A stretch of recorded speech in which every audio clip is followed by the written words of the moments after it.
Imagine you're standing in the middle of the McMurdo Dry Valleys in Antarctica. It's the coldest, driest desert on Earth. Everything is white, blue, and gray. Then you see it, a 5-story tall waterfall pouring out of a glacier, but it isn't blue or white. It's deep, visceral, crimson red.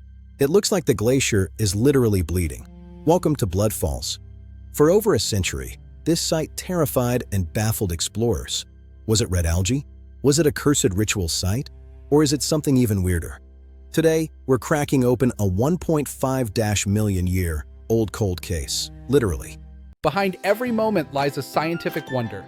I'm Kale, and welcome to SciCurios, where curiosity meets science.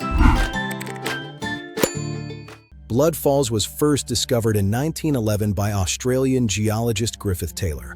Back then, Taylor and his team thought the red tint came from some kind of hardy red algae. It was a logical guess, right? Nature loves colorful microbes. But as it turns out, the truth was much more heavy metal. It took almost a century of technology catching up to realize that this wasn't a biological stain, but a chemical reaction. The glacier isn't bleeding blood, it's bleeding rust. But wait, how do you get liquid water, let alone rust, to flow out of a block of ice that's been frozen solid for eons? Beneath the Taylor Glacier lies a hidden, subterranean lake. About 1.5 to 2 million years ago, as the glacier crept over the land, it trapped a pocket of seawater. This water became an accidental time capsule. Because it's trapped under 400 meters of ice, the pressure is immense. More importantly, this water is incredibly salty, 3 times saltier than the ocean. This high salinity acts like antifreeze, allowing the water to stay liquid even at sub-zero temperatures. But why the red? The water in this hidden lake is packed with ferrous iron. While it's underground, it's clear because there's zero oxygen. But the moment that brine seeps through cracks in the ice and hits the Antarctic air, bam, immediate oxidation. It's the same process that turns an old nail orange, just on a massive, spectacular scale. It's a chemical gasp for air that turns the waterfall into a crimson flood. Here's where it gets truly sci-fi. Scientists sampled this blood and found something impossible: life. This subglacial lake is home to a unique community of microbes that have been isolated from the rest of the world for millions of years. No light for photosynthesis, no oxygen for breathing.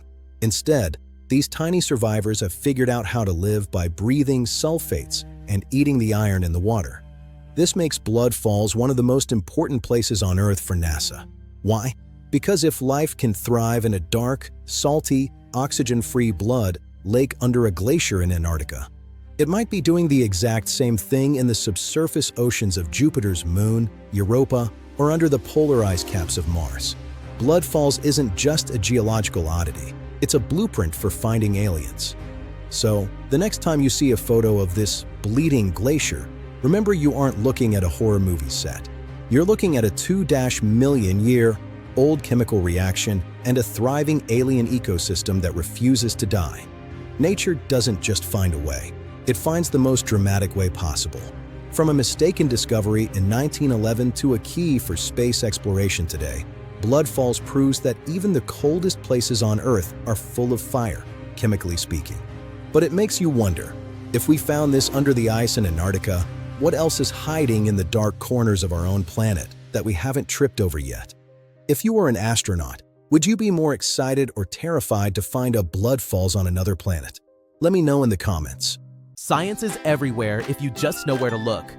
Thanks for watching SciCurious. Until next time.